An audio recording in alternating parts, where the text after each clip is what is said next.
Cerita Sewodino ini merupakan kisah nyata yang terjadi di Jawa Timur ya teman-teman pada tahun 2001.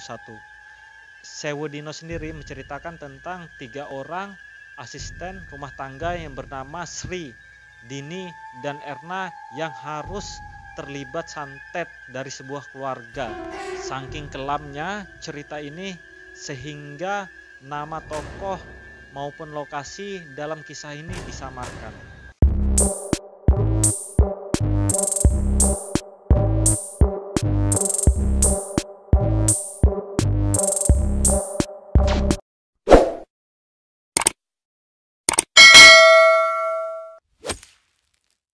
Selamat datang kembali di channel F2 Borneo, sehat selalu untuk kita semua. Baik teman-teman, pada tayangan kali ini gua akan membahas salah satu cerita yang berasal dari tanah Jawa ya, tepatnya Jawa Timur. Ini merupakan kisah nyata. Dan konon katanya, karena ini lagi viral-viralnya, kisah ini lebih seram daripada kisah KKN di desa Penari. Benarkah seperti itu? Nah, ini penulisnya sama teman-teman, yaitu Simple Man.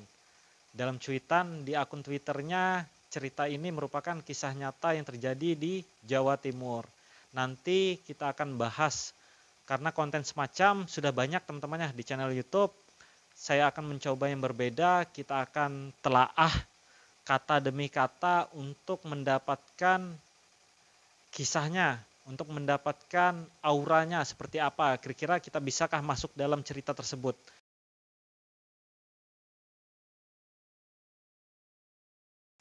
Banyak konten serupa yang sudah membahas cerita tentang Sewodino ini teman-teman. Tapi saya ingin membawa teman-teman untuk meresapi benar-benar alur cerita, kita baca pelan-pelan, kita hayati pelan-pelan, apakah cerita ini memang benar. Apakah cerita ini memang seperti yang diharapkan oleh si penulis, bahwa cerita ini lebih seram daripada kisah KKN di Desa Penari. Karena mengingat banyak konten kreator yang lain sudah mengangkat cerita ini. Jadi saya ingin membawa teman-teman ke sesuatu yang berbeda. Kita masuk ke tweetnya akun Simple Man, kita baca pelan-pelan, kita hayati, dan nanti kita akan simpulkan apakah memang benar harapan si penulis atau penilaian kita pribadi, cerita ini memang seseram atau semengerikan KKN di Desa Penari. Buat teman-teman yang di Jawa Timur, salam kenal dari saya. Sehat selalu buat teman-teman di Jawa Timur. Jadi buat teman-teman seluruhnya juga saya doakan semoga selalu sehat. Mohon maaf teman-temannya karena bahasa Jawa saya juga kurang fasih, logat saya juga kurang bisa, jadi saya langsung bacakan bahasa Indonesia aja. Jadi biar kita bisa meresapi makna yang ada dalam cerita tersebut. Nah, seperti ini teman-teman. Jadi saya bacakan langsung bahasa Indonesianya. Kamu yakin mau pergi ke ibu kota? Kenapa nggak nyari sekitaran sini, yang dekat aja dulu? Kali aja tenaga kamu dibutuhkan. Jadi di sini terlihat sekali kekhawatiran seorang bapak kepada anaknya ya, karena anaknya ini ingin bekerja di luar kota. Oke, kita lanjut. Kerja apaan Pak di sini? Lah, saya cuma lulusan SD, kata Sri sembari menghela napas. Kalau kamu berangkat, nasib bapak gimana? Siapa nanti yang merawat nak? Nah, ini sangat khawatir sekali ya bapaknya, karena anaknya ingin mencari kerja di luar kota. Baru Sri berkata, iya Pak, Sri paham. Tapi kalau Sri tidak kerja, bagaimana saya ngasih duit? Sore itu matahari mulai terbenam sebelum seseorang mengetuk pintu gubuk rumah Sri.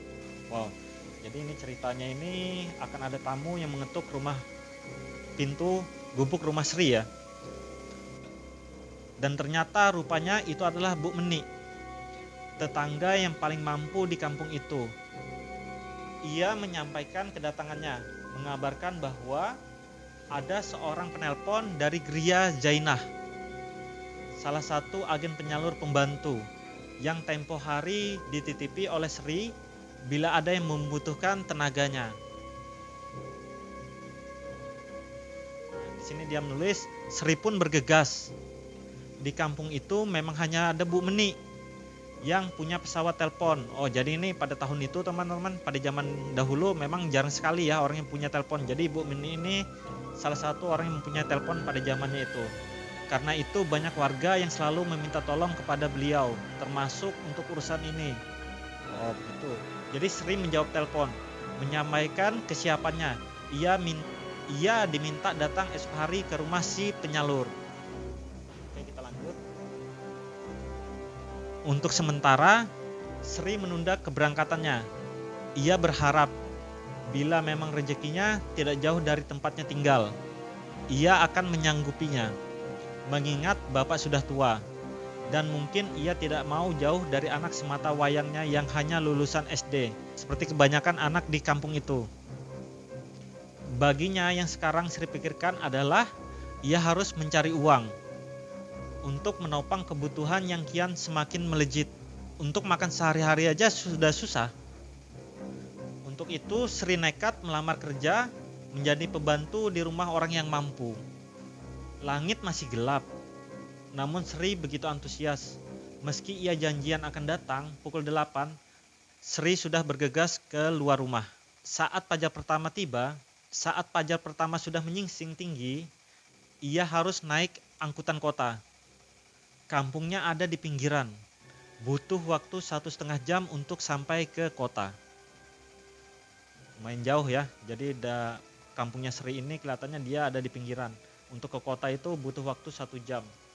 Nah di sini tibalah Sri di depan rumah besar itu. Meski dalam bentuk rumah, namun si pemilik sudah sangat terkenal sebagai agen penyalur tenaga kerja untuk orang yang mencari jasa pembantu rumah tangga. Sri baru tiba dan dilihatnya, sudah banyak sekali orang menunggu. Tampaknya Sri bukan satu-satunya yang datang. Wah, ternyata di sini teman-teman sudah banyak yang menunggu untuk bekerja sebagai asisten rumah tangga ya. Jadi butuh waktu lama untuk akhirnya nama Sri yang dipanggil. Ia masuk ke sebuah ruangan kecil, melihat si pemilik agen penyalur. Lalu ia menjelaskan bahwa kemungkinan ia butuh jasa pembantu rumah tangga untuk satu keluarga. Namun ia masih harus diseleksi, dan siang ini si keluarga akan datang. Namun sebelum keluarga itu datang, si pemilik jasa bertanya pertanyaan yang membuat Sri sedikit curiga. Lebih tepatnya pertanyaannya mengundang banyak sekali pertanyaan. Salah satunya, Sri, ini benar kamu lahir di Jumat Kliwon? Wah, merinding gua guys. Jadi pertanyaannya cukup aneh ya. Menyalurkan tenaga kerja tapi bertanya tanggal lahir dan bertanya apakah benar kamu lahir di Jumat Kliwon. Sedangkan Jumat Kliwon itu sendiri merupakan malam yang mistis ya buat kebanyakan orang. Merinding gua beneran. Jadi teman-teman, Sri yang mendengar pertanyaan itu awalnya kaget. Namun dengan tergagap Sri bisa menjawabnya. Bila memang benar ia lahir di hari Kliwon, namun ia tidak tahu bila itu hari Jumat. Si pemilik jasa mengangguk, seakan ia menemukan apa yang ia cari. Bagi Sri itu pertanyaan aneh. Wah, ini benar-benar nih pertanyaan yang aneh. Kalau saya jujur aja nih, merinding masih sampai sekarang. Jadi lagi syuting sendirian juga ya. Malam-malam membuat video seperti ini ya lumayan juga ya, serem ya. Jadi hari lahir kamu istimewa ya Sri, kata si pemilik jasa.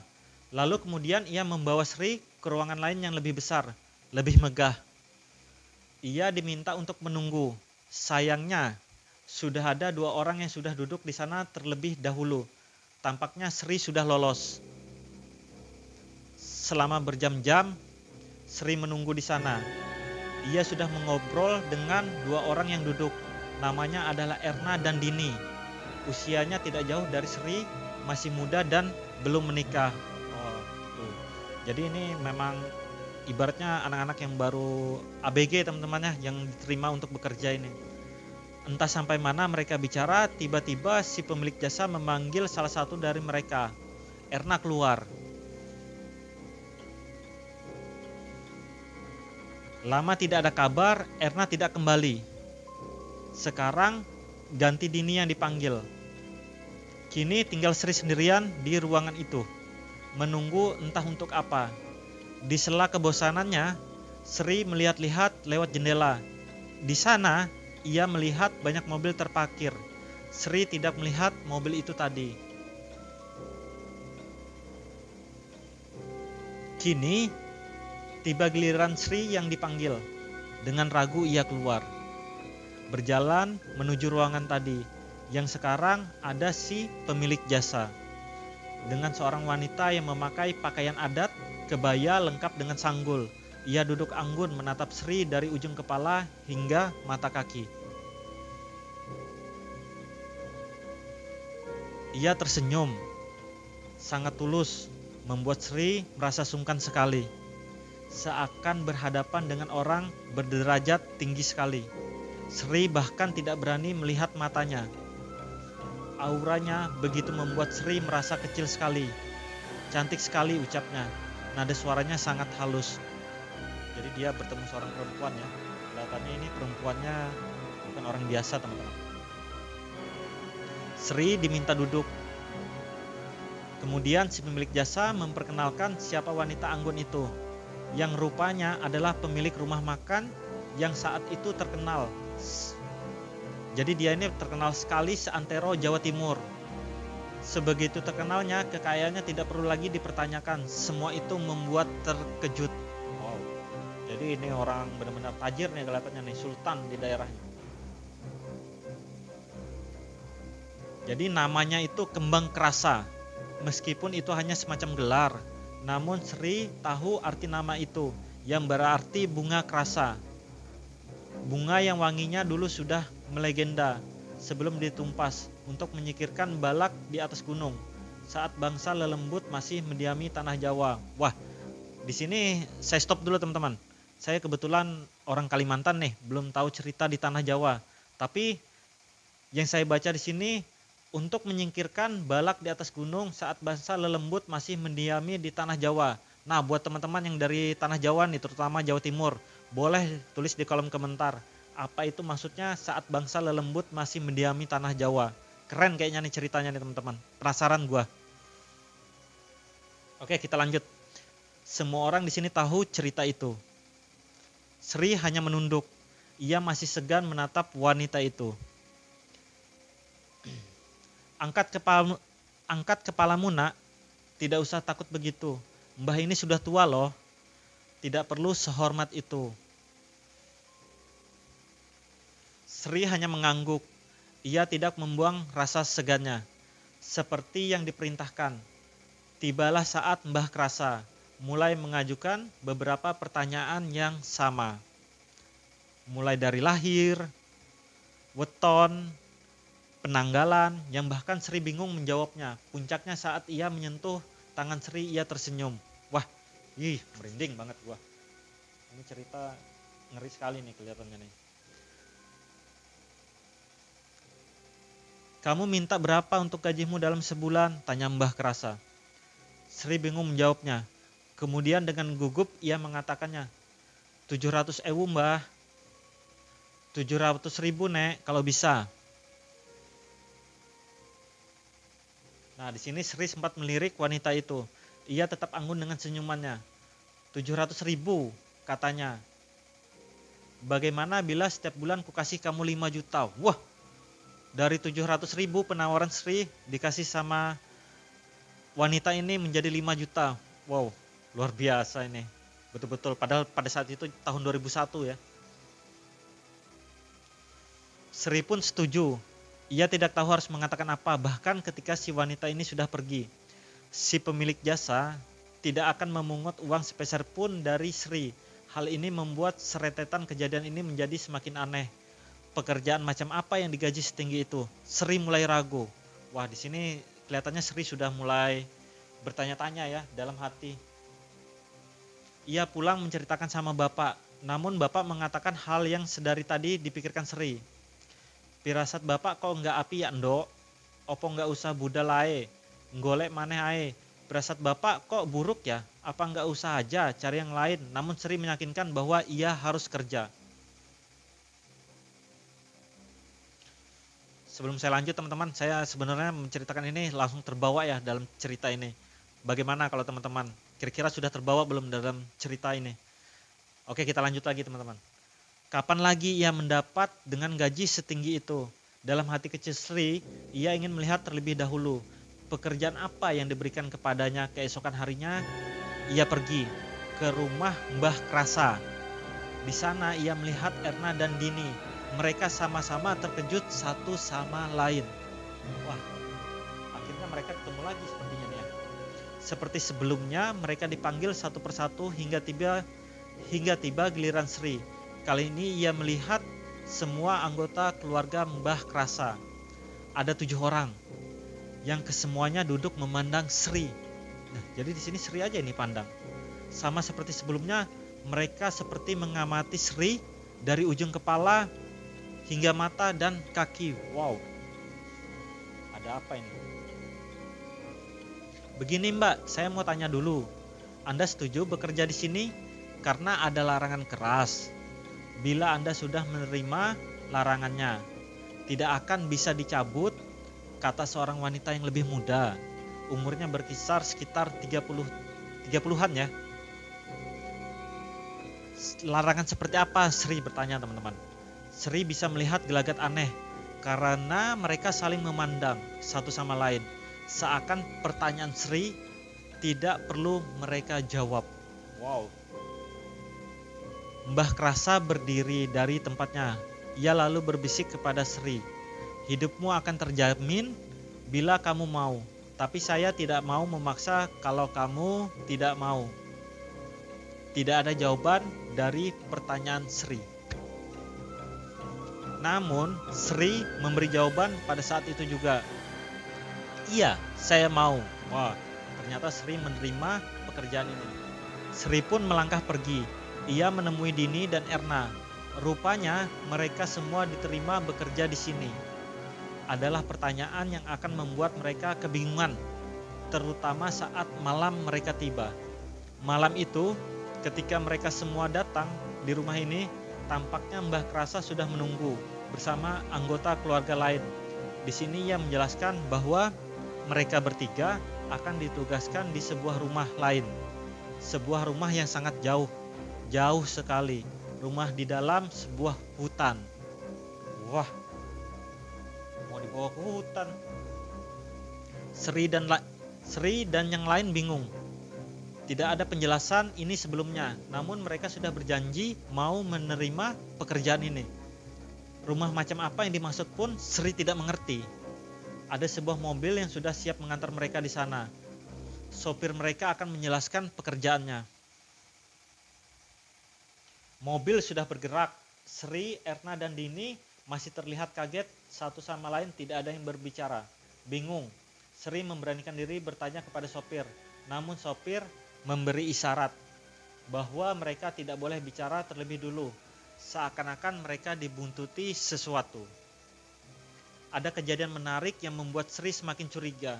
Setiap persimpangan si sopir berhenti, mengambil sesuatu dari belakang, meletakkannya di tengah jalan, seperti bunga-bunga di dalam kotak yang terbuat dari daun pisang.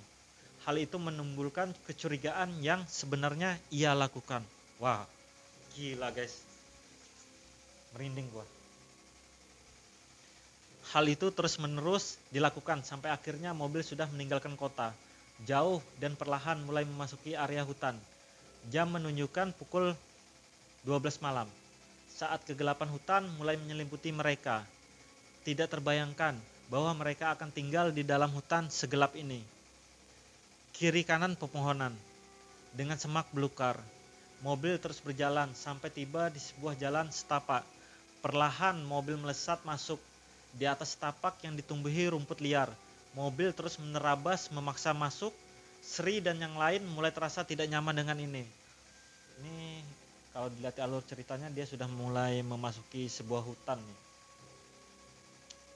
Bahkan di sini sudah terlihat tidak ada lagi rumah-rumah warga. Pak, kita mau kemana? Saya tidak akan dibunuh kan? Tanya Dini.